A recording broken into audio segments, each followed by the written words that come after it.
Seven hills టీవీకి స్వాగతం. రాష్ట్ర ముఖ్యమంత్రి నారా చంద్రబాబు నాయుడు మార్చి 1న ఎన్టీఆర్ భరోసా పెన్షన్ పంపిణీ కార్యక్రమంలో పాల్గొనేందుకు జిల్లాకు రానున్న నేపథ్యంలో అధికారులు సమన్వయంతో ముఖ్యమంత్రి పర్యటనను విజయవంతం చేయాలని జిల్లా అధికారులను జిల్లా కలెక్టర్ సుమిత్ కుమార్ ఆదేశించారు. ఈ సందర్భంగా చిత్తూరు జిల్లా సచివాలయంలోని సమావేశ మందిరంలో ముఖ్యమంత్రి ఏర్పాట్లపై జిల్లా కలెక్టర్ అధికారులతో సమావేశం నిర్వహించారు. ఈ సందర్భంగా జిల్లా కలెక్టర్ మాట్లాడుతూ పెన్షన్ పంపిణీ, ప్రజావేదిక కార్యక్రమాలు ఏర్పాట్లు చేయాలని, త్రాగునీటి ఏర్పాటు, బారికేడింగ్, పార్కింగ్ భద్రత ఏర్పాట్లను సమర్థవంతంగా నిర్వహించాలని అధికారులను ఆదేశించారు. ముఖ్యమంత్రి జిల్లా పర్యటనను ప్రతిష్టాత్మకంగా భావించి అధికారులు తమకు కేటాయించిన విధులను నిర్వహించి కార్యక్రమాన్ని విజయవంతం చేయాలన్నారు. Now when you plan L1, L2, then please plan sitting arrangements for pilots also. అది మీరు సెపరేట్గా అక్కడ ప్లాన్ చేసేస్తారు.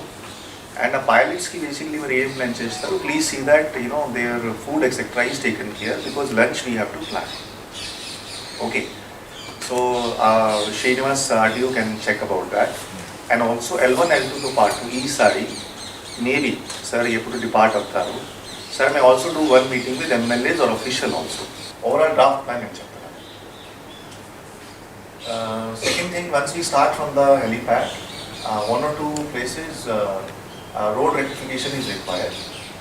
Road rectification also responsibility has to be taken by the R&D, and district panchayat officer along with the R&D and Panchayati Raj can start the cleaning progress of 1 kilometer this side and 1 kilometer that side, and also the village level cleaning may also be taken. And so the district panchayat officer can note down important things. That is the second point with respect to cleaning aspects. Now coming to as this program is happening in a school, Praja Vedika. So school sambandhinchi district education officer may also kindly visit the school and understand the requirements and the probable issues which may arise from the school area also. Now meeting place sambandhinchi also we have to identify one vendor. So one will be the clearing of the compound wall area, making a ramp. There 4 to 5 stalls are coming, and 4 to 5 stalls are emautundi. 2 stalls will be on P4 model. So P4 model concept says that 10% of the rich people will take care of 20% of the people. So there some distribution plan will happen. One is 5 to 6 laptops by a donor. Again 5 to 6 e-autos for unemployed youth. Also 2 to 3 electrical for disabled people, one like a scooty or some kind of a arrangement. Also RTO and Tahsildar may analyze if some patta distribution may be taken up, because MLA was saying some revenue pattas or housing pattas may be distributed, that may be also taken in. So I request DD Social Welfare, CEO ZP and PD DRDA madam, this stalls preparation also all of you kindly check it. And Varmi one, and then regular cleaning program and regular activities panchayat etla తీసుకుంటున్నాము. ఇంకా చాలా improvement ఉంది, but it's a start, so that can be shown also. Animal husbandry role becomes important. DD horticulture or JD agriculture role also become important, because YCP అధినేత మాజీ ముఖ్యమంత్రి జగన్మోహన్ రెడ్డి విధానాలు, తీరు ప్రజాస్వామ్యానికి, రాజకీయాలకు పెను ప్రమాదకరమని రాష్ట్ర అధికార ప్రతినిధి సురేంద్ర కుమార్ ధ్వజమెత్తారు.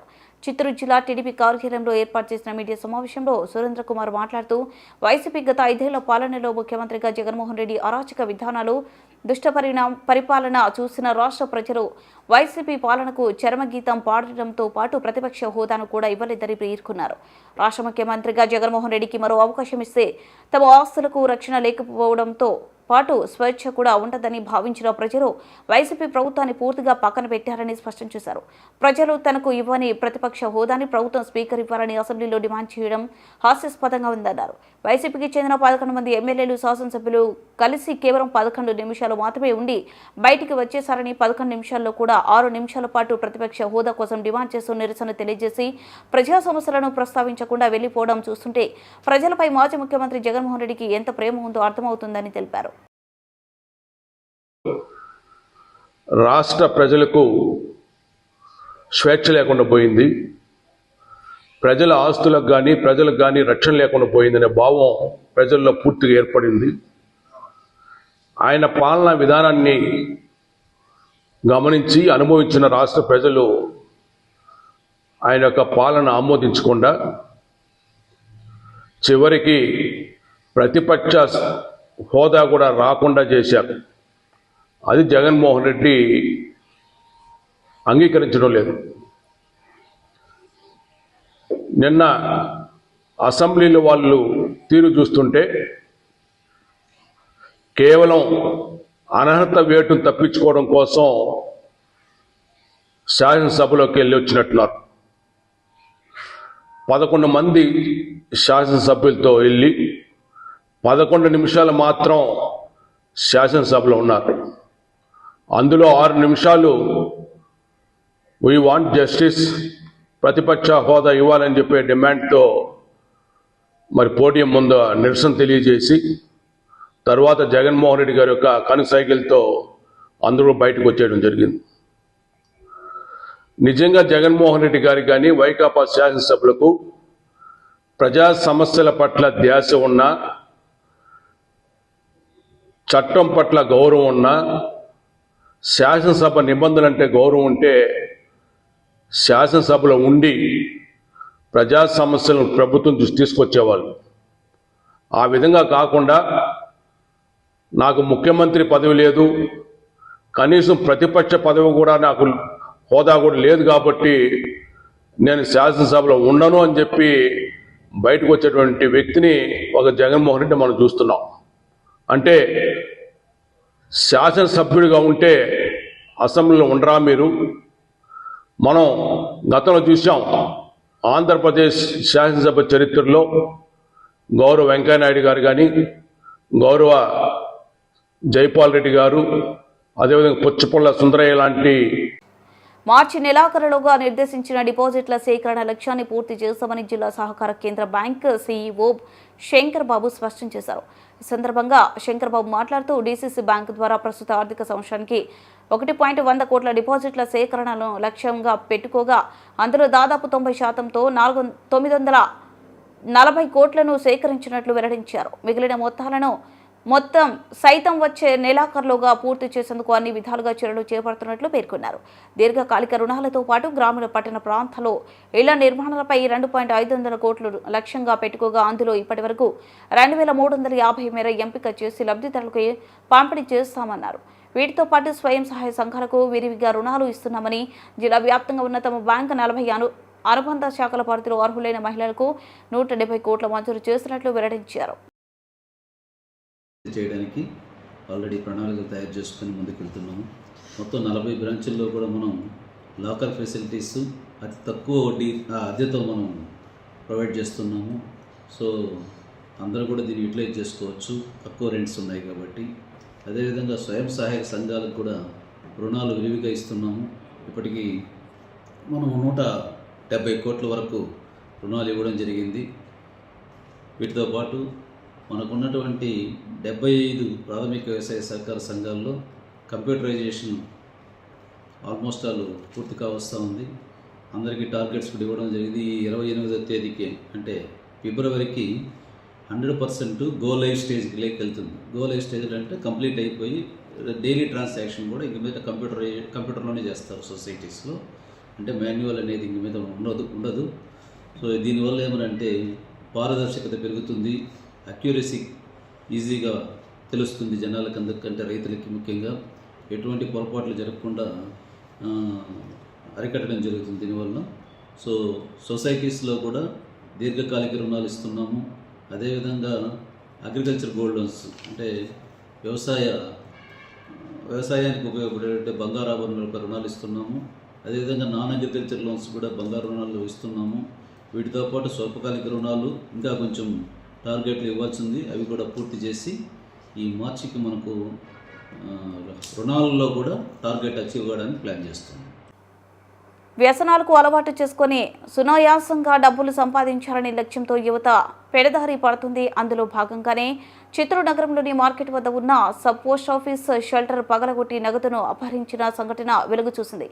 ఈ మేరకు sub post master Vinod Kumar 1వ పోలీస్ స్టేషన్కు ఫిర్యాదు చేయడంతో 1వ పట్టణ పోలీసులు కేసు నమోదు చేసి దర్యాప్తు చేసినట్లు సిఐ జయరామయ్య తెలిపారు. ఈ సందర్భంగా సీఐ మాట్లాడుతూ గుర్తు తెలియని వ్యక్తి పోస్టాఫీస్ తాళాలు పగలగొట్టి అందులో ఉన్న సేవింగ్స్ నగదు 62,940 దొంగతనానికి పాల్పడినట్లు పోస్ట్ మాస్టర్ వినోద్ కుమార్ ఫిర్యాదు చేశారని తెలిపారు. ఇదిలా ఉండగా మార్కెట్ సౌక్ ప్రాంతాల్లో కొంతమంది యువత అసాంఘిక కార్యక్రమాలకు పాల్పడుతున్నట్లు తెలుస్తుంది. గంజాయి మధ్య మత్తుకు యువత అలవాటు పడి దొంగతనాలకు పాల్పడుతున్నట్లు స్థానికులు చెబుతున్నారన్నారు. అసాంఘిక కార్యక్రమాలు చిత్రంలో పెచ్చుమీరిపోతున్నాయని స్థానికులు ఆరోపిస్తున్నారు. దీనిపై సమగ్ర విచారణ జరిపి త్వరలో నిందితులను అరెస్ట్ చేస్తామన్నారు. నేను చిత్తూరు సౌత్ సబ్ డివిజన్ ఇన్స్పెక్టర్ని. మనకు నిన్న చిత్తూరు మార్కెట్ పోస్ట్ ఆఫీస్లో దొంగతనం జరిగింది. నిన్న పొద్దున 2 గంటల ప్రాంతంలో 3 దొంగలు వచ్చి మన షట్టర్ని పగలగొట్టి లోపల దూరి దొంగతనం చేయడం జరిగింది. సో మనం పోలీస్ కంప్లైంట్ ఇచ్చాము. పోలీసులు దర్యాప్తు చేస్తున్నారు. ఆఫీస్లో ఉన్నటువంటి 62,000 క్యాష్ దొంగతనం చేయబడింది. సో ఈ దొంగలు గడ్డపార తీసుకుని వచ్చి మన షట్టర్ని పగలగొట్టి పొద్దున్న 2 గంటల ప్రాంతంలో దొంగతనం జరిగింది. సో ఇద్దరు లోపల దూరడం జరిగింది. ఒకతను బయట కాపలా కాస్తూ ఉన్నాడు. సో ఒక 20 నిమిషాల వ్యవధిలో దొంగతనం చేసి వాళ్ళు పారిపోవడం జరిగింది. సో పోలీసులు వచ్చి వేలిముద్రలు ఆ తర్వాత వచ్చి ఇన్వెస్టిగేషన్ చేయడం జరిగింది. వన్ టౌన్ ఇన్స్పెక్టర్ని మీడియాకి తెలియజేయడం ఇంకా నిన్న దినము ఒక కంప్లైంట్ వచ్చింది. ఈ పాత మార్కెట్ దగ్గర ఒక సబ్ పోస్ట్ ఆఫీస్ ఉండాలి. అందులో ఇన్ఛార్జిగా వినోద్ కుమార్ అనే అతను పోస్ట్ మ్యాన్గా పనిచేస్తున్నాడు. శనివారం సాయంత్రము వాళ్ళ ట్రాన్సాక్షన్స్ అన్నీ జరిగిన తర్వాత 62,940 రూపాయలు డబ్బులు చెస్ట్ బాక్స్లో పెట్టేసి పోయినారనేసి. సో సండే హాలిడే కాబట్టి సండే చూసుకోలేదు. మండే చూసుకుంటే ఎవరో గుర్తు తెలియని దుండగులు అని స్వెటర్ పగలగొట్టి ఆ డబ్బులు తీసుకొని అనేసి వినోద్ కుమార్కి కంప్లైంట్ ఇచ్చినారు. ఆ కంప్లైంట్ మీద కేసు రిజిస్టర్ చేయడం అనేది మేము ఇప్పుడు చిత్తూరు ఎస్పీ గారి ఆదేశాల మేరకు చిత్తూరులో మ్యాక్సిమం సీసీ కెమెరాలు పెట్టున్నాము. ఆ సీసీ కెమెరాల్లో ఆ దుండగులు రావడము పోవడము గుర్తించినాము. తొందరలోనే వాళ్ళని పట్టుకునేసి కేసు ఫైనలైజ్ చేస్తాం.